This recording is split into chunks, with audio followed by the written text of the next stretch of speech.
Moïse dans la caisse de jonc, l'écriture dit, sa sœur se tenait à côté. J'aime ça, j'adore ça. Donc la sœur de Moïse était à côté et veillait sur Moïse. Nous comprenons ici que Moïse dans la caisse de jonc, c'est aussi la maison d'Israël. Et nous comprenons que la sœur qui veillait à côté, c'est la loi, les psaumes et les prophètes. Parce que Israël est gardé et protégé par la loi de Moïse, par les psaumes et par les prophètes, par les patriarches. Est-ce que vous comprenez? La fille de Pharaon récupère Moïse. Le problème de la fille de Pharaon, c'est qu'il n'avait pas de sein. Il n'avait pas de mamelle pour allaiter Moïse. Est-ce que vous comprenez? Donc, parce que c'était une Égyptienne. Donc, une Égyptienne ne peut pas allaiter un Hébreu. Non. Comment toi, un enfant de Dieu, tu t'en vas téter chez une Égyptienne? Vous comprenez? Chez l'Égyptienne. Donc, tu vas téter dans le monde. Tu es en train de téter dans l'impudicité, dans les vols. Tu vois? Donc, tu es en train de manger une mauvaise nourriture. C'est pourquoi la sœur de Moïse veillait. Parce que le problème de la sœur de Moïse, c'est que Moïse ne peut pas aller téter les mamelles d'une autre maman. Non. Surtout pas d'une Égyptienne. Aujourd'hui, nous avons beaucoup de gens qui sont en train de téter les seins des Égyptiennes. Bien-aimé dans le Seigneur, si tu ne me donnes pas l'offrande, je vais fermer le ciel à cause de toi. Voilà les mamelles d'une Égyptienne. Parce qu'on ne t'a pas donné l'offrande, le ciel va être fermé. Tu vois, ça c'est... Tu auras les sangas. Bien-aimé dans le Seigneur, tu blagues avec moi. Si je dis un mot, tu es maudit. Oh, ça c'est le sein d'une femme égyptienne. Alors que l'Écriture dit qu'il ne sorte de votre bouche que des paroles de bénédiction. Mais tu trouveras un prédicateur qui maudit les peuples. Non. Comprends que c'est le sein, les mamelles d'une Égyptienne. Est-ce que vous comprenez? Oh non, tu vois, si je m'énerve, quelque chose peut t'arriver. Qu'est-ce qui va t'arriver si toi tu es énervé? J'ai connu un prédicateur à un moment donné qui m'avait dit que je mourrais. Il m'a dit, tu vas mourir. Tu t'opposes au prophète. Tu mourras. Je suis encore vivant jusqu'à aujourd'hui. Ça doit faire 20 ans depuis. Je suis toujours vivant. Une Égyptienne. Tu vois? Il n'y a rien dans ses seins. Dans ses mamelles, il n'y a rien. Il n'y a aucune nourriture. Il manque de vitamines. Un enfant de Dieu, il ne va pas téter partout. Non, non. Pourquoi? Parce que la sœur de Moïse veillait pour que Moïse n'aille pas téter ailleurs.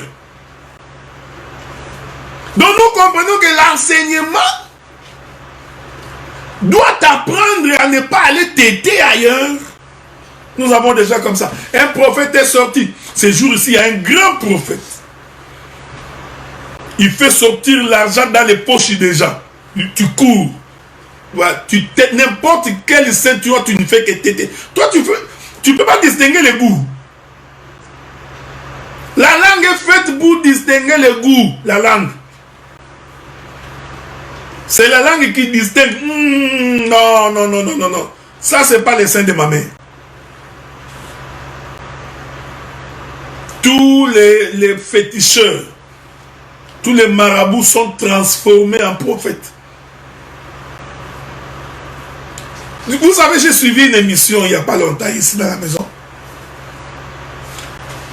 Un président de la République réunit les prophètes pour que les prophètes prient pour lui. Vous savez, je me suis dit, mais c'est vrai que mon peuple périt par manque de connaissances. Tu réunis les prophètes de Dieu pour que ces gens se mettent à ton service et qu'ils prient pour toi, pour que le mal ne t'arrive pas ou pour que tu restes au pouvoir pendant longtemps. Voilà comment ces gens n'ont pas compris l'enseignement. Si tu veux la protection de Dieu, tu n'as pas besoin de créer un groupe de prophètes tout autour de toi pour qu'ils se mettent à prier pour toi chaque jour. Non.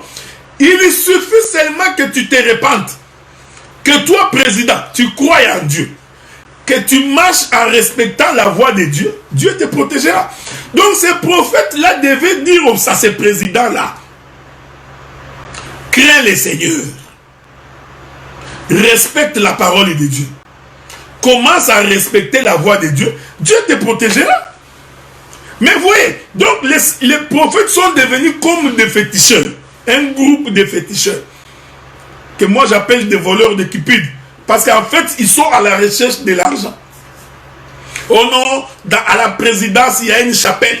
Il y a un groupe de pasteurs qui sont là-bas, qui sont en train de prier pour le président. Vous croyez où? En tout cas, ce n'est pas le Dieu d'Israël. Nous n'avons vu ça que du temps de Sédéchias. À l'époque, Akab, qui a épousé Jézabel, la prostituée, la grande Babylone. Et Jézabel a amené le culte de Dieu Baal en Israël. C'est du temps de Jézabel et d'Akab que nous avons vu un groupe de prophètes dirigés par Sédéchias qui étaient tout le temps en train de profiter pour Jézabel et Akab en disant des faussetés. Tous ces prophètes étaient des faux. Est-ce que vous comprenez ce que nous disons? Le seul prophète qui était vrai à l'époque, c'était Michée. Et Michée n'était pas dans cette bande-là. Cette cohorte de malfrats. Voilà pourquoi s'il faut dire à un président de la République, il faut lui dire de croire en Jésus. Croire en Jésus, c'est-à-dire il faut qu'il abandonne sa mauvaise voie. Il doit sortir des sciences occultes. Il doit sortir des francs-maçons, des Illuminati. Il faut qu'il abandonne la voie des démons pour être protégé par Dieu. Il n'y a pas autre chose. Il faut se séparer du monde. Il faut qu'il arrête de tuer les gens. Qu'il arrête d'emprisonner des innocents. Il faut que sa justice soit équitable. C'est alors qu'il bénéficiera de la voie de Dieu. Non. Mais comme les prophètes sont devenus des féticheurs, ils sont à la recherche de l'argent. Maintenant, ils vont aller chez un président. Ils vont commencer à passer des journées de prière pour un homme. Non, non, bien-aimés dans le Seigneur. Vous savez, il y a beaucoup de choses que nous faisons. Je m'excuse beaucoup, mais ça n'a rien à voir avec Dieu. Oh, bien-aimés dans le Seigneur. Le président de la République a confié le Congo entre les mains de Dieu. Vous savez, quand nous nous regardons, nous disons, certainement mon peuple périt parce qu'il lui manque la connaissance. Je confie le pays entre les mains de Dieu. Quel pays tu confies entre les mains de Dieu? Le Congo? Parce que tu crois que le Congo est comme Israël. Vous savez, quand vous ne connaissez pas la ligne prophétique des Écritures, c'est alors que vous dites des choses qui ne sont pas vraies. Je disais à un frère, le seul pays où Dieu fait alliance comme une nation, c'est Israël. Tous les autres pays, Dieu ne regarde pas ça comme des nations. Est-ce que vous comprenez? Le seul que Dieu a choisi comme nation, et dont Dieu a décidé que le président ou le roi de ces pays doit émaner de moi, c'était Israël. Et cette promesse a été faite dans le corps de Juda. Juda, le bâton de commandement ne quittera pas Juda jusqu'à ce que vienne le Shiloh.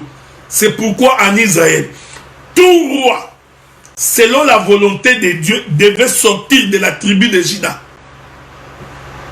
Si tu ne viens pas de Juda, tu n'es pas de Dieu. C'est le cas de Saoul.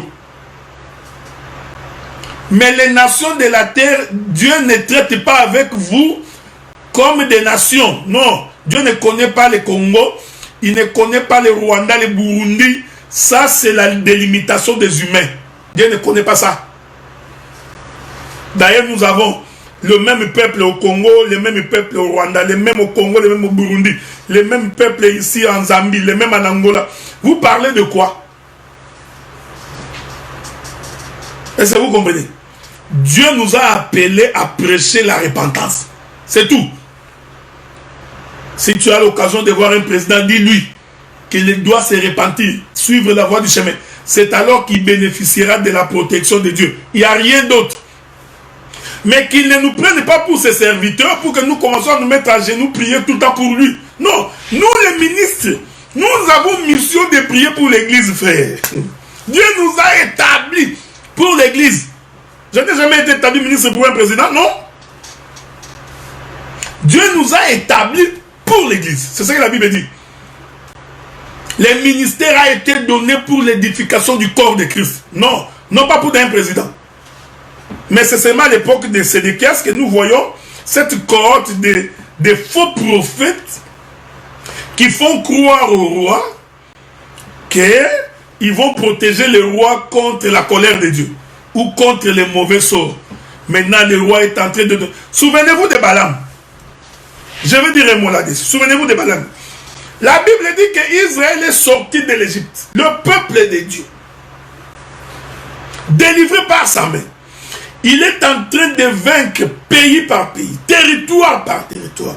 Je voudrais te dire, bien-aimé dans le Seigneur, quand Dieu est avec toi, tu vas conquérir territoire par territoire, pays par pays, portion de terre par portion de terre. Rien ne résistera contre toi. Parce que tu marches avec l'Éternel. Est-ce que vous comprenez ce que nous disons? C'est lui qui veut réussir dans sa vie. Il faut qu'il apprenne à marcher avec le Seigneur. Celui qui marche avec Dieu, il réussit, frère. Même quand il tombe, il se relève, il te battra, il continuera le chemin. Israël, depuis qu'il était sorti de l'Égypte, il n'a perdu aucune bataille. Il ne faisait qu'avancer. S'il tombe, il se relève, il continue. Israël n'est jamais tombé pour rester. Non, non, non, non, non. Quand il perd une bataille, il s'arrête. Il examine ses voies. Il examine s'il n'a pas péché. S'il considère qu'il a péché, il se répand. Et Dieu lui donne encore la force, il continue. Je te dis, mon frère et ma soeur, quelle que soit la difficulté qui est au-devant de toi, si tu marches avec le Seigneur, tu sortiras toujours victorieux, toujours vainqueur. L'ennemi ne résistera pas devant toi. Il est vrai qu'il va te faire la guerre, mais je t'informe que tu vaincras toujours. Israël sort. La renommée de son nom, sur qui il l'a contré. Balak entend la nouvelle. Il entend que ce peuple marche avec Dieu. Au lieu Balak de se convertir à ses dieux, Balak vient appeler Balaam. Allez lire le texte dans le livre des Nombres. Il appelle Balaam. Il demande à Balaam de venir maudire Israël. Et l'écriture dit que Balak a offert à Balaam des présents. Tu vois, un corrompu. On l'a corrompu pour aller maudire le peuple de Dieu. Nous avons des serviteurs comme ça. Dès qu'il entend l'histoire de l'argent, il tremble, il a peur de dire la vérité à quelqu'un. Parce qu'il mange les foufous dans sa maison, parce qu'il lui a donné 80 000. Balak, un corrompu. On lui donne l'argent. Je te donnerai le bœuf. Je te donnerai ceci. Viens pour maudire. Maintenant, tu vas voir des hommes et des femmes qui commencent à donner des faux témoignages sur leurs frères parce qu'on les a corrompus. Tu ne connais pas la personne, tu ne l'as jamais vu, tu n'as jamais causé avec lui. Tu n'étais jamais dans ses voies. Mais parce que quelqu'un t'a corrompu et te dit une chose, tu viens aussi, tu mets ta chair, tu commences à parler des choses que tu n'as pas vues, que tu n'as pas entendues. Nous avons des frères. Il a eu son frère, il ne l'a même pas côtoyé. Ils n'ont jamais causé. Il ne lui a jamais posé la question. Tout simplement parce qu'on l'a corrompu. Nous sommes de cette génération, même quand je marche avec toi. Les jours où tu t'écartes de la voix de Dieu, je te le dirai, nous nous séparons. Parce que je ne mange pas chez toi. C'est le Seigneur qui nous garde, frères. C'est le Seigneur qui nous protège. Nous sommes ce que nous sommes devenus à cause de Dieu. Ce que tu es, c'est Dieu qui t'a fait comme ça. Tu n'es pas devenu ministre à cause de moi. Ta vie n'est pas conduite par moi. Alors, quand ça ne marche pas, prends le courage de dire, ça, je ne suis pas d'accord. Même s'il y a la majorité, tu t'en fous de la majorité. C'est pourquoi je vous ai toujours dit que la question n'est pas d'être majoritaire. C'est la question selon Dieu. Ça, c'est l'esprit de Sédéchias. Sédéchias voulait rapprocher tout le monde autour de lui. Il pense que s'il a beaucoup de gens, ils vont les soutenir. Dans la fausseté, dans les mensonges, dans la haine, dans la calomnie. Nous avons des gens qui prient le Seigneur, mais dont le cœur est ténébreux. Un cœur sombre.